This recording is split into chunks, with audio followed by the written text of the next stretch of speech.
Break time muna, sabi ng mga boss, magkwentuhan daw muna tayo. Kayong dalawa ay bahagi ng Penduko. Alam mo, isa sa mga icons ng ano yan, na movie ng Viva Films, na isa sa mga official entries ng Metro Manila Film Festival 2023. Makakasama nyo dito si Mateo Gudicelli. Kumusta kayo sa set ng Penduko? Ano ang dapat naming abangan sa inyo bukod sa bangs mo at sa iyong pagiging in love kay Ange? Kalmahan lang natin, Kalma Kuya. lang natin. Kalmahan lang May natin. ganun ka pang kalma-kalma. Ha?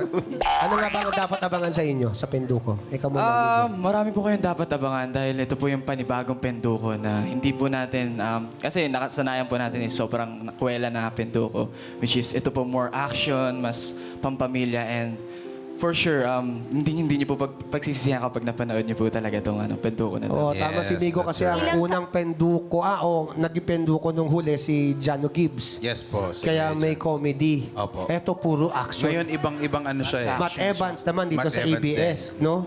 Ibang mundo siya. Maganda po yung pagkakasulat sa yung pagkakagawa ni Direk Jason Paul Lacsamana doon sa pelikula. So, dapat Wow. abangan niyo po siya talaga. Jason Lacsamana pala ito. Yes, magandang graphics, magandang storya. Fight scenes, no? Yung fight scenes kakaiba. Matindi po siya. So Dapat niyo maganda po siya lahat ng sinabi mo. Ba't nandun ka? Yun yung malaking tanong, Kuya. Yun sa'yo.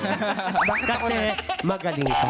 Yun. Magaling to si TJ. Matagal ko nakilala to. Mas magaling yan! Alam mo ba, magbibita ba dapat to sa sitcom sa Ano nangyari na? Hindi na tuloy yung pagbibita mo doon, Oo ha? nga eh. At mamaya, mapapanood natin ang official trailer ng Penduko. Abangan niyo po yan. Pero TJ, amigo, balik trabaho muna tayo. Humanda na ulit.